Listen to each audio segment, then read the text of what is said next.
Of Power to the Pod here on Locked On Dolphins, which means it's your questions, your topics, your hot takes, you name it, regarding your Miami Dolphins. Looking forward to hearing the first Power to the Pod since the most unforeseen head coaching change that the Dolphins have undergone this season. So looking forward to seeing what each and every one of you guys has in the tank. Let's go ahead and dial this thing up. Get after it here on Locked On Dolphins closing down this week.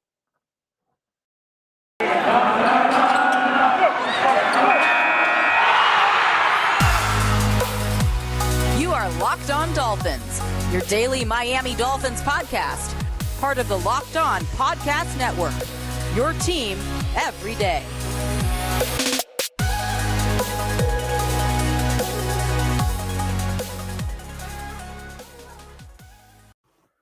What's going on, Dolphins fans? Welcome to another episode of Locked On Dolphins. We are live on Thursday night on the YouTube channel. Bunch of you guys in here already. Good to see you.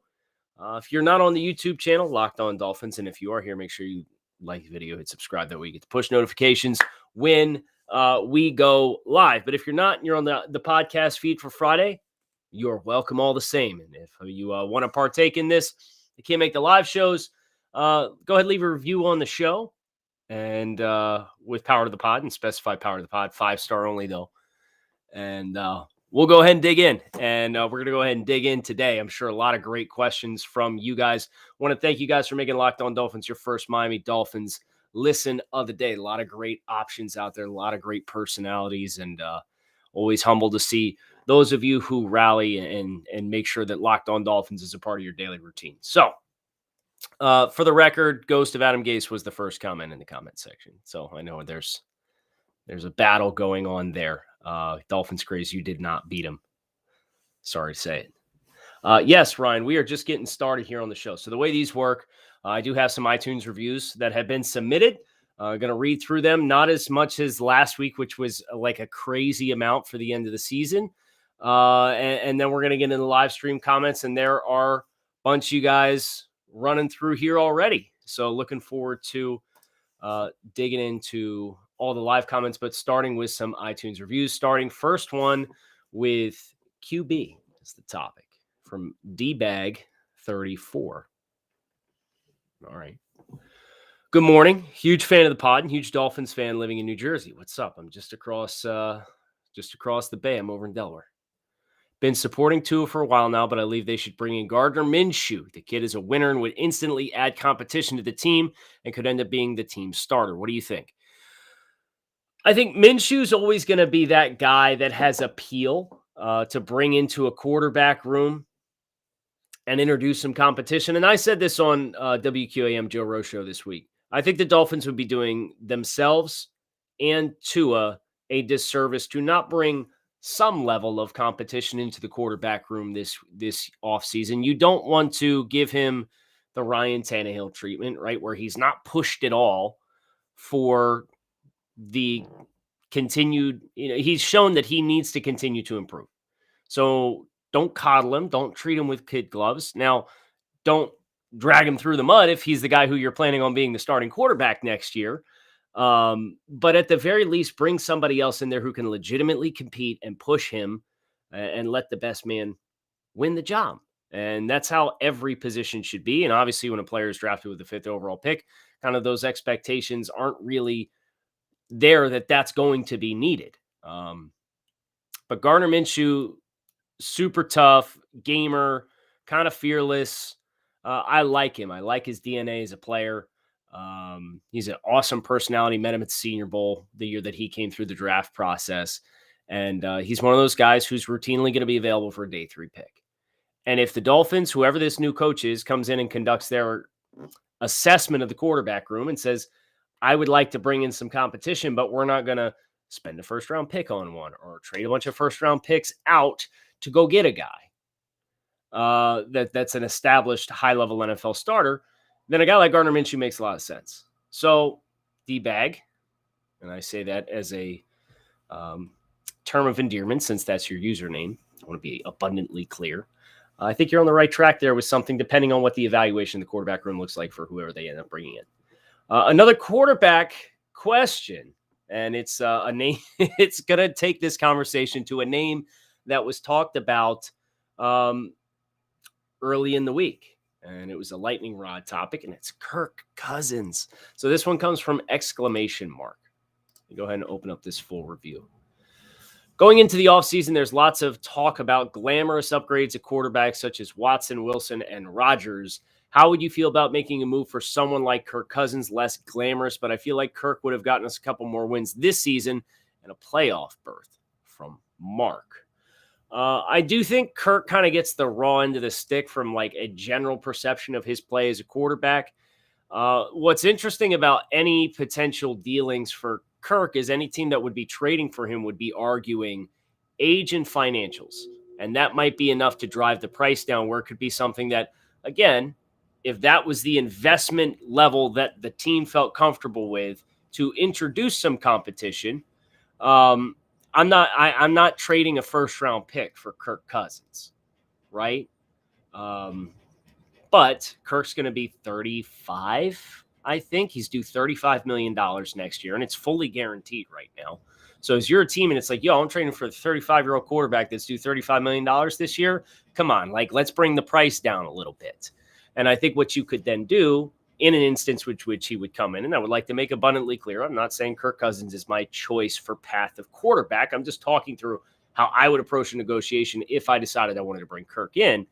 I would probably give him a 1-year extension, take the $35 million that he's doing guaranteed salary this year, and spread that guarantee money out over 2 seasons. So that way you're not absorbing a $35 million cap hit for Kirk Cousins this year. So that's kind of the pathway that could be taken to absorb him. I do think he's a better quarterback than he gets probably credit for from a lot of fans. I know he hasn't had a lot of postseason success. I know he has a lot of good skill players around him in Minnesota that he's been throwing the ball to, and has Dalvin Cook to turn around and hand the ball off to. So there are some dynamics there that I don't think are a 1-for-1 and would make a projection into Miami pretty complex. Let's see here. Chad, Miami Dolphins. Not from the Miami Dolphins, just Chad, Miami Dolphins is this gentleman's username. Kyle, I've seen a lot of folks this week dig in their heels on either the all-in for Deshaun Watson or stick with Tua side of the argument. Can't we all just be pro, like, Team Dolphins? Can't that be a thing until, like, we get a little bit further into this offseason and at least know who the coach is going to be? Everybody's fighting. I want to propose something that's kind of the middle ground. Okay, another proponent for something in the middle. What if we give Tua another shot next year with a new OC, some new offensive linemen, maybe a wide receiver running back in the draft? Sir, we better be picking both and maybe more than one wide receiver. We use our 3rd round pick on a guy like Bailey Zapp from Western Kentucky. That way, if Tua shows lackluster development in this season, we could officially move on, but have allowed Zapp to learn behind him. This way you aren't mortgaging all your draft assets for an established player. And hey, you have a contingency plan if the front office still isn't sold on Tua. I know this quarterback class isn't the best, but I really like what I've seen from Zapp. I think he could be good value. What do you think? So I have not gotten the opportunity to evaluate Bailey yet myself. So the way we do scouting over at the Draft Network is our full-time guys are all responsible for individual regions. And you take 2 months and you do all your intimate write-ups on every single draft prospect within your own region of the country. And then we stack that board. And then we start at the top and we do cross-checks. And everybody watches the same player on the same day in order based on the regional grades that they were given. And then that's when everybody else has a chance to get everybody a grade. What I have seen from Bailey is I don't think he's a super physically impressive player. As far as his traits go, I know he plays in an offensive system that is very quarterback friendly, and 3rd round feels rich. Now, if you want to get into day 3 quarterback, and if that's the path that you want to take, by all means. But if we're going to roll with Tua as the starter this offseason, then we better be doing not what we did last year in the 3rd round and drafting a guy who's not going to play. And that would be a big sticking point for me, personally. I'm going to pull this one up from Smash Jackson real quick, shouting out the Draft Network. I was looking through the Draft Network website, great content. I'm curious who you prefer for us out of Chris Olave and Kenny Williams, if both are there when we pick. Is that Jameson Williams? Is that who you're referring to? I like Chris Olave a lot. Pat, here you go, picking up with the Jameson Williams. Do you think Jameson Williams will fall to the back half of the first round after his injury? Yes, I do. I don't think he falls out of the first, but this wide receivers class, the main account over the Draft Network just sent out, I just put out my updated top 10 wide receivers for this year's class, and there's 9 in the top 40. Like, it's a loaded wide receivers class. And having an ACL injury like John Mechie has and like Jameson Williams has right now, like, that's going to probably serve as a tiebreaker for those guys versus a couple of guys. But Jameson Williams was going to have a really good chance to be wide receiver 1 when it was all said and done for Alabama. He transferred from Ohio State. Chris Olave is my personal favorite. He makes the most sense in an offense that sends it and does a lot of vertical stuff down the field. Whether or not that's Miami, I got to know who that coach is. It's really hard to kind of prognosticate anything right now for Miami just because there's a lot of unknown. And especially wide receiver, there's some scheme-specific fits there that I think are necessary to have an understanding on. Let's jump back into iTunes reviews real quick. We got like 2 more. Kyle, great show, listening all season. After the week, the loss to the Titans, it's clear the Titans have a top-tier offensive line. Can you compare how they constructed their offensive line to the attempts Miami has made at theirs? Have they drafted for different player strengths? Is Miami prioritizing the wrong things in their evaluation? Well, I know there was a big stretch there where they were looking at, we want guys that are 315, 320 plus. We want guys that have a certain dynamic for body density and a certain dynamic for lower body explosiveness and power, and that was measured in the standing broad jump. They got away with that with the Liam Eichenberg pick, but they traded a pretty hefty price to go up and get Liam, and they talked about how they were worried about the run that was going on in offensive linemen in last year's class early in the second round. And I thought the selection of Austin Jackson was a reach based on the film and the tape that he had put on display, and it was a bet on we're going to draft for player development and develop our players. Well, that never happened because you had a revolving door at the offensive line, and you're teaching them new techniques every year. And then Solomon Kinley, one of the things that's been reported since in the wake of the Brian Flores firing was that he was hard on guys for quote unquote making weight. And when I saw that, the first name that came to my mind was Solomon Kinley. That probably explains why we haven't seen you forever, despite the fact that the offensive line play in Miami has been greatly struggling this season. So, yeah, I think they got to look close at that. But I think the biggest thing for that for me is coaching, because that is a group where the sum of the parts individually is not as important as the sum of the whole. And that is calculated by everybody being on the same page. Everybody seeing things exactly the same and understanding what the guy on either side of them is going to be anticipating. And that's not something Miami's had success with in a really long time. So just go ahead and write Mike Munchak the blank check. Get it out of the way, and let's go. Last iTunes review comes from Little Lejon, believe that's how it's pronounced. Thanks for a great second season of Dolphins content. One comment. I think it's important to take a step outside the sports bubble and consider any possible quarterback move.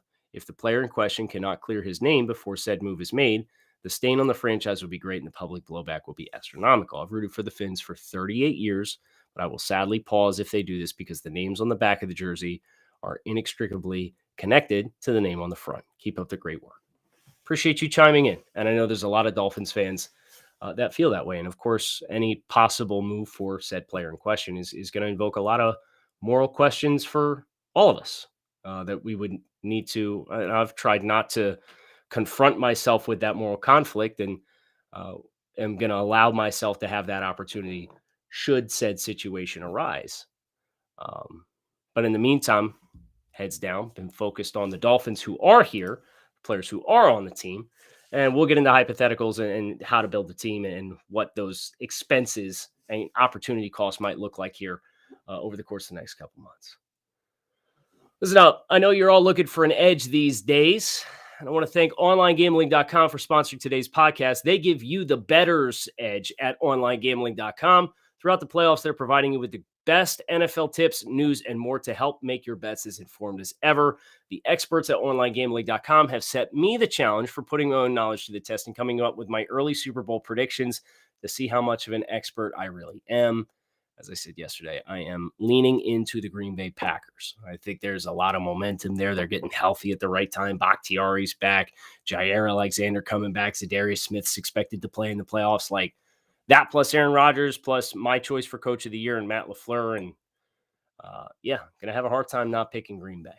So we'll keep a close eye on that prediction as the playoffs continue. If you're planning on placing bets during the playoffs, make sure you head to OnlineGambling.com before you do. OnlineGambling.com gives bettors the edge by providing the best and most trusted experience online all day, every day. That includes their OG tips section where you'll find their very own Super Bowl picks as well as the inside track on how to beat the odds. So make sure you visit OnlineGambling.com/NFL for all the latest gambling news, tips, and info to beat the odds and give you the edge throughout the playoffs.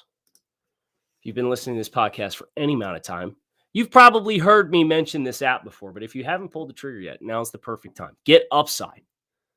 If you drive a lot, you could save up to 25 cents for every gallon of gas every time you fill up by downloading the free Get Upside app in Google Store or Google Play or the App Store right now. Using promo code Touchdown, you can get a bonus 25 cents per gallon on your first fill up. That's up to 50 cents cash back.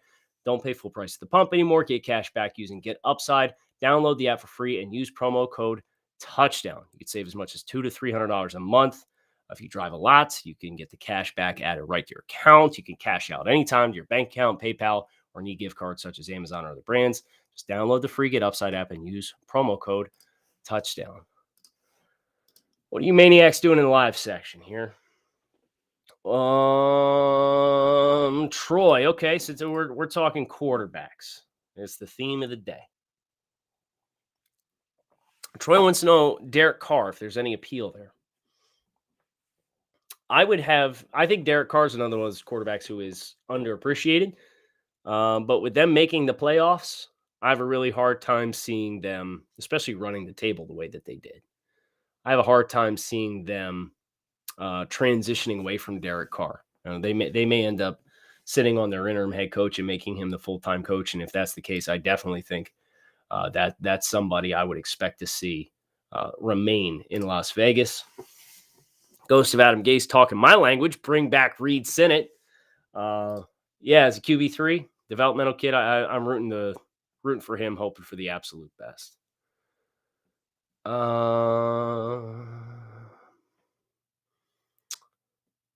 Indeed, with a question, and it's about the running back position.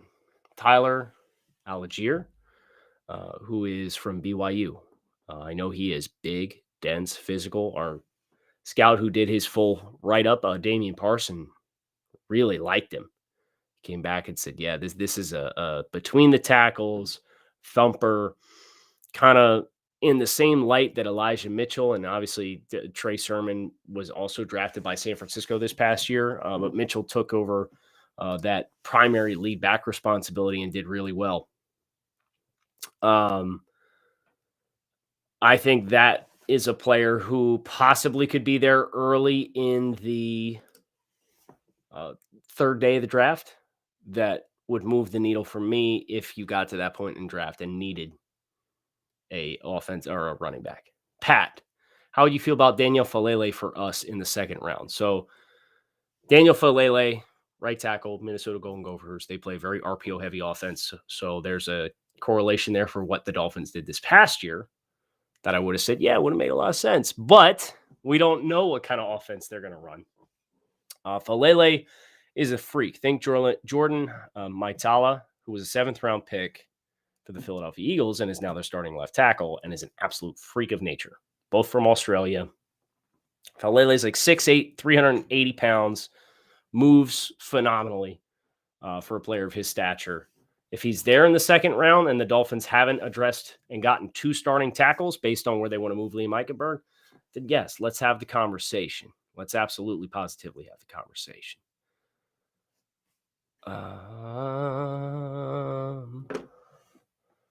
Mario. A lot of draft questions, too. I'm pleasantly surprised you guys are mentally prepared to talk about the draft. Who are your top 3 linemen? I'm assuming you're talking offensive linemen in the NFL draft. Well, I'm glad you asked that because I actually have up right now my updated top 100 from over at thedraftnetwork.com. And the top offensive lineman is Ikem Ekwonu from North Carolina State, plays offensive tackle, left tackle. There seems to be some who believe there's guard tackle versatility there. And if you are going to bring somebody else in who also subscribes to the idea of finding your best combination of 5, that might be an appeal. My number 2 total offensive lineman is Kenyon Green from Texas A&M. He's a guard only player. I think he's played tackle for A&M. I think in the NFL he's a guard only. But he's as rock solid as they come. He'd be a boring pick, but man, I would love a boring double for an offensive lineman pick in the first round for the Dolphins. And then Tyler Linderbaum is my top center. Question for him is he's only about 285, 290 pounds. So he's a little bit on the smaller side for offensive linemen. And that's something teams are going to have to individually ask of themselves and decide if they are that's going to be a fit for what we're going to run. Brandon had asked about my thoughts on Omar Kelly's tweets on Mike McDaniel. And Mike McDaniel is a name that I know has gotten red hot amongst Dolphins fans. And Brandon says, Omar mentioning Mike doesn't call the plays is to say our appeal of what could be all of his quote unquote work or success is misplaced or misjudged or misattributed to Mike McDaniel. I'll say this. He's not wrong that Mike McDaniel doesn't call the plays. And I think he's well within his means to be apprehensive about the Dolphins going down that path again, right? It's a secondary character that you are would be asking to come in and replicate the hallmark successes of somebody else when everybody knows Kyle Shanahan is an established rock star offensive coach. Just like everybody knew that Aaron Rodgers, when you hired Joe Philbin, who did not call plays in Green Bay, was a rock star quarterback. And you hired Adam Gase when he had a rock star quarterback in Peyton Manning. So that's the risk. And there's a part of me that has a little bit of that PTSD where it's like, no, I don't think I want to go down that road. But I will say this on behalf of Mike McDaniel. Almost everybody who's been around him, in the buildings that he's been in, that I have been able to research and find for myself, has had nothing short of rave reviews for him as a football mind. And of course, offensive X's and O's and improvement there would be a welcome sight for Miami. The challenge is, does he do the other CEO components of the job well? And that you would need the interview with him to find out. So it's hard to say. Ryan, if we keep Tua and bring in an RPO-heavy coach, Marcus Mariota would be a good backup. I agree. I think Mariota, if you want to run a lot of the same things that you did this year conceptually and build upon that and build upon the foundation for Tua of the RPO offense that you did implement and hope that he continues to grow and get better at full field progression passing and passing within the pocket where it's outside of that 2.5 second strike zone. Mariota, I think stylistically can give you a lot of the same things from a mesh point and ball handling perspective. He's a little bit of a better athlete, so you could have some packages built in on top of that. And I know the Raiders did that with him in Las Vegas behind Derek Carr, where he had kind of like a package of plays where he got involved in the quarterback run game a little bit. And not to say that Miami would have to do that, but having that at your disposal to know, hey, if we got to go to the backup quarterback, we can get him involved in the run game, kind of get him in the rhythm of the game a little bit. The question is what he's going to be, what he's going to cost. Now, if you stay with Tua and you want to bring in a veteran backup that's physically talented and used to be a high draft pick, well, it'll cost you probably more than what Jacoby Brissett cost you, which I think was $6 million. Jacoby, I mean, he got to be thrilled he got $6 million for this season. So, yeah, I think Marcus Mariota, if you want to go the veteran quarterback and free agency route, makes a lot of sense stylistically as a complementary skill set to what Tua has. Kevin, here's a good question. When you created your list of top head coaching options, did you take into account the kind of staffs they could pull? Example, Doug might bring in Jim Schwartz as defensive coordinator. I would hate the Schwartz defense with this group, though. I would like the record to state that. That wide 9 defense that Schwartz runs, I don't think I would like that fit with this group. I think the secondary would do very well because they leave their guys out on an island a lot. And Miami did that too. So there's a comfort level there.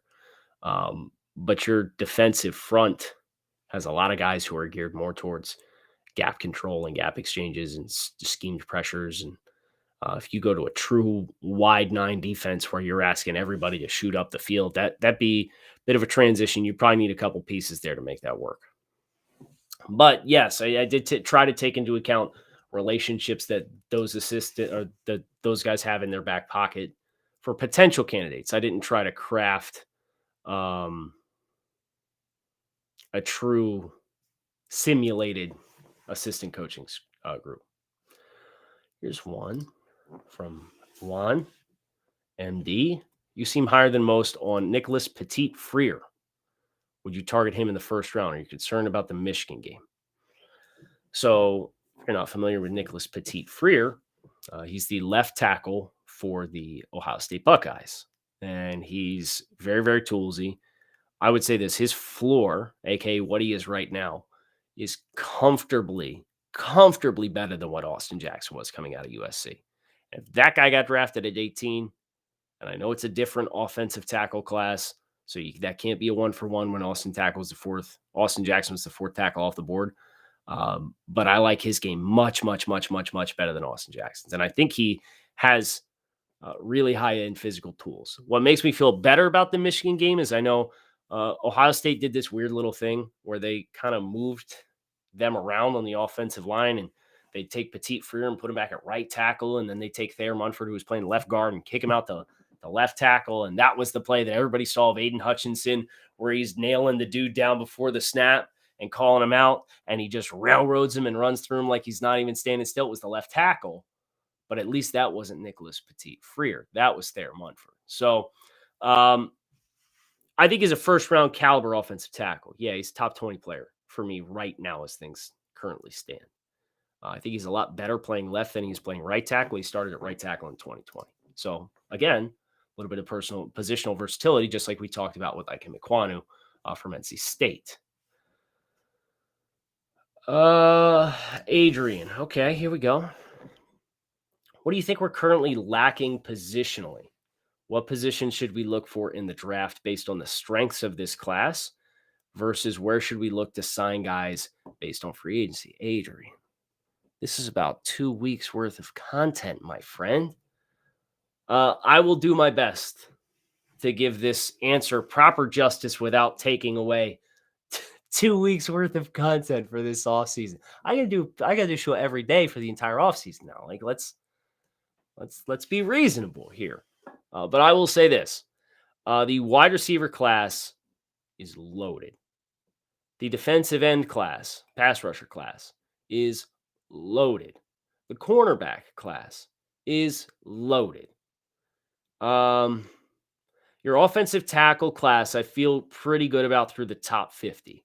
So Miami's going to, just like they were with Liam last year, kind of be on the fringe if they don't do it in the first round, where you might have some quality options, or you may end up looking at what you have at the end of the day and saying, oh, shoot, we might have to overpay and go get somebody else.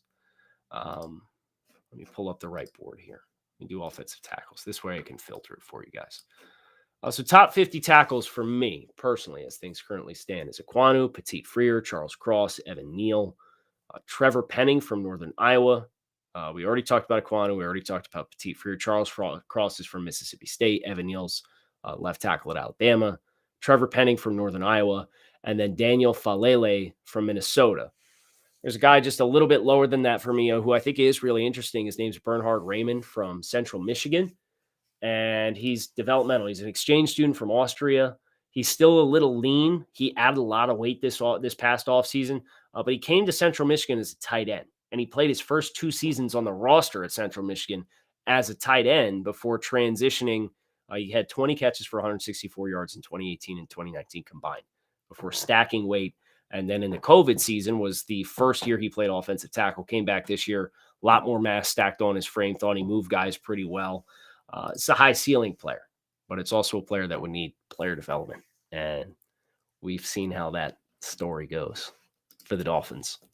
So it's hard to get too excited about that possibility. Marcus, okay, talking linebackers. Any good middle linebackers? Yeah, it's weird, right? Because like we can't even say like, oh, let's take Elandon Roberts' role because we don't know if Elandon Roberts' role is going to exist. Devin Lloyd, for my money, is a 3-down universal scheme fit. He plays at Utah. He's probably going to be a top 20 pick. He's a stud. Also a stud is Nakobe Dean from Georgia. He's a little bit more of a will, which means you want to put him away from the run strength so that he's not dealing so much with immediate traffic. He's going to have the ability to scrape sideline to sideline, use that speed in that way. You can use him as a pressure player a little bit more and get him isolated on the back in pass pro. And he's a really high impact player. So Nakobe Dean, of course, he plays at Georgia, right? So he's playing behind four draft picks on the defensive line, and every other guy on the second level is a draft pick, and they're loaded this year. They're going to have a ton of draft picks, but Nakobe Dean's one of the best ones. Is he a Mike, though? Probably not for me. I know some guys that I think it was Move the Sticks. I think it was Daniel Jeremiah. I think he comped him to Jonathan Vilma, which is a very lofty comp. And of course, Miami fans will have a soft spot for Vilma. But the name inside that I would call out, I'll give you 2. Henry To'oTo'o from Alabama. He transferred from Tennessee. Dude's an Energizer bunny. Engine never stops. He's so much fun to watch. And then Chad Muma from Wyoming, a little bit more of a small school kid. Muma 6'3", 245, and he moves really well. But the fact that he plays at Wyoming might allow him to be available for you a little later in the draft. If you wanted a coverage linebacker to play in space, it's JoJo Domann from Nebraska, no questions asked. And I'd run the card up for him. I don't know if they're going to be searching for that, though. In-day Darian Beavers, that's another good call out. He would be a guy who, if you were going to keep the defensive system in the New England type structure, I think it would make a lot of sense for that Elandon Roberts type role. In-day, sorry to tell you this, but Jack Campbell is going back to school. He's going back to Iowa, as well as Sam Laporta, tight end from Iowa, who, if they would have let Gesicki walk, would have been a player I would have liked as well. So Iowa got a couple good kids back this past week. Brandon, okay. When are we due for another Kyle Krabs mock draft on the Draft Network?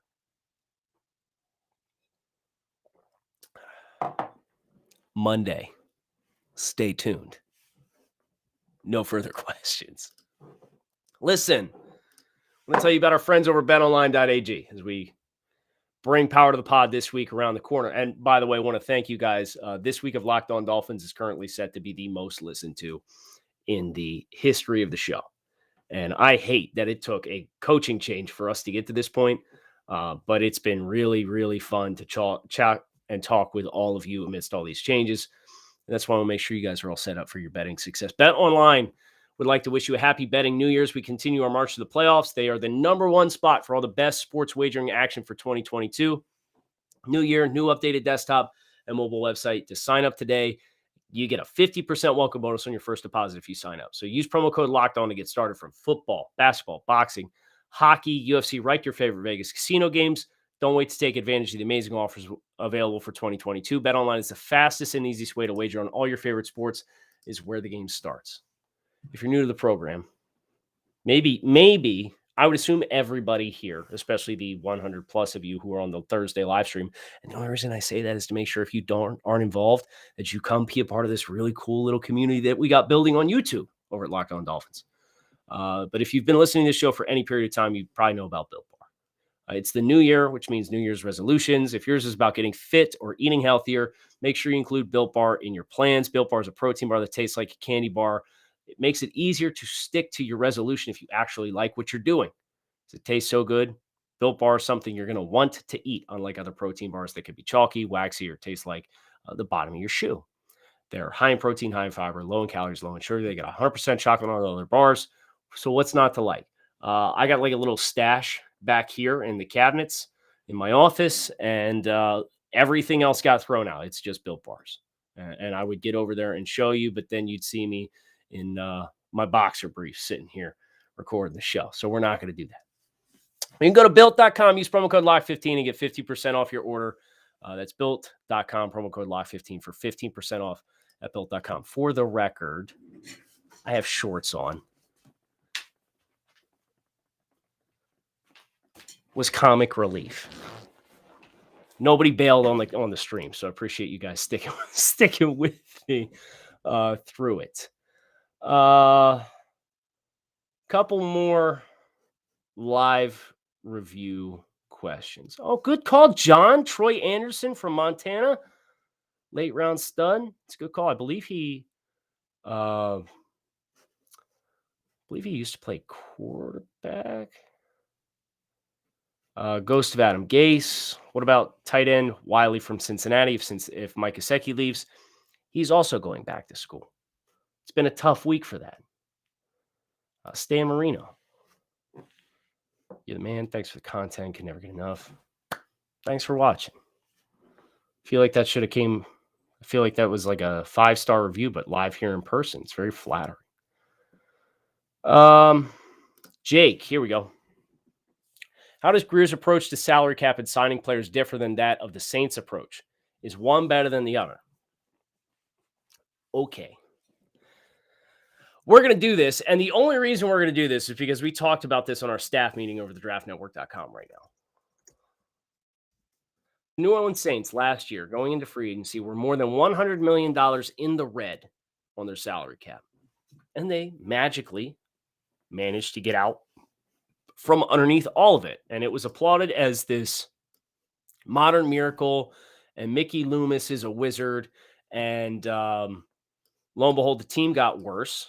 Thank goodness Drew Brees retired and relieved them of a lot of their cap hit, because if that hadn't have happened, they would have really had their work cut out for them. But they did all that, right?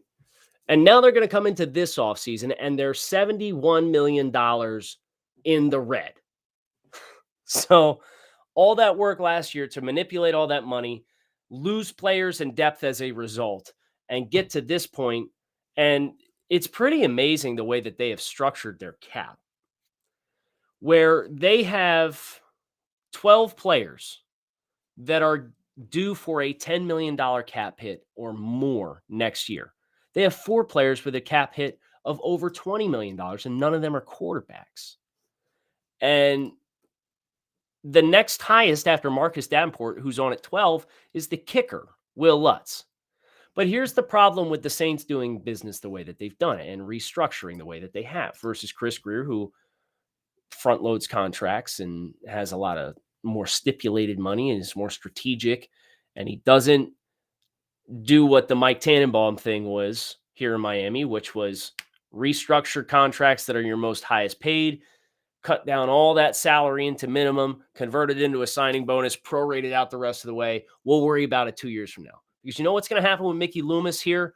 Eventually, he's going to call it a day, and he's going to walk out on the Saints when they're like in their 4th year in a row of this. The roster's totally depleted, and he's going to say, yeah, you know what? It's the next GM's problem. It's not really my problem anymore. But here's the cap hits and the scheduled dead cap that exists for the New Orleans Saints top players this year, which is what I think is just mind-boggling. And there's ways for them to manipulate this, and they will, and they'll get out of it, but they're going to lose some really good players as a result. And this is why I would never advocate for a team managing the cap the way that the Saints do. Marshawn Lattimore is due for $27.5 million cap hit. He himself is over $13% of the Saints cap.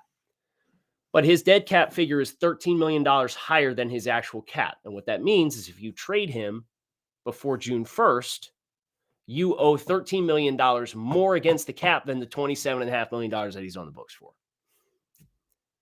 You can take a $40 million dead cap hit before June 1st to trade a corner? I don't think so. Michael Thomas, $24.7 million. His dead cap hit is $22.7 million. They could save $2 million by trading him before June 1st. Ryan Ramczyk, $23 million. His dead cap hit is $37.7 million. So $14.7 million more if they got rid of him before June 1st. Cameron Jordan, $22.8 million. Dead cap is $21.4. You could save $1.5 million if you got rid of him. So you do the math, and then it's like, and that goes all the way down. They've got $13 million on the books next year for Teron Armstead, who's not even under contract with the team because they put a ghost year in the back end of the contract. What? So you start doing the math, and it's like, okay, I can't get rid of Lattimore before June 1st because it's minus $13 million. We're $71 million in the red. Oh, by the way, you got $11 million in dead cap for Drew Brees next year. I would never advocate for my team to run it this way because it makes it very difficult for you to legitimately retool and rebuild. You're holding on to high-level players like what you have. The vast majority of your team is depleted from a depth perspective. And as evidenced, player number 13 or player number 12 is Marcus Davenport. He's due about $10 million in cap. Player number 13 is Will Lutz, 5.5. Player number 14 is Cesar Ruiz, 3.4.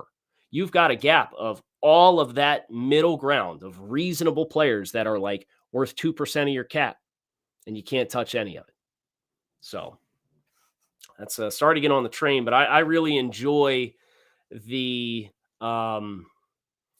conversation about strategy and cap because that is one area for Miami that they have knocked out of the park, and I know it's a very, very complex thing to take the accounting of guaranteed money versus money owed against the cap versus actual cash that you're paying out versus stipulated money and how teams value that. And it's very, very, very intriguing to me. It's a big part of team management. That's why I'm thankful for my background over the Draft Network, but it's a part of what Chris Greer's done. And I know he's a popular guy to hate right now, but that's a part of what Chris Greer has done that I have just been really, really impressed with. That's going to do it for us here on Power to the Pod. You guys rocked it on the live stream. Again, if you're interested in getting involved on the live stream, if you're listening to the podcast on Friday, YouTube, Locked On Dolphins. You can hit subscribe. That way you get the push notification on your cellular devices when we go live. And that way you can hop on and join and partake. And I would love to see more and more of you. I have continued to see this number of guys and girls, I should say, who are partaking in this with me live. It's grown, and it's been really cool to see. And for those of you who are here, appreciate you all. Fins up. Keep it locked in right here on Locked On Dolphins. Talk to you guys.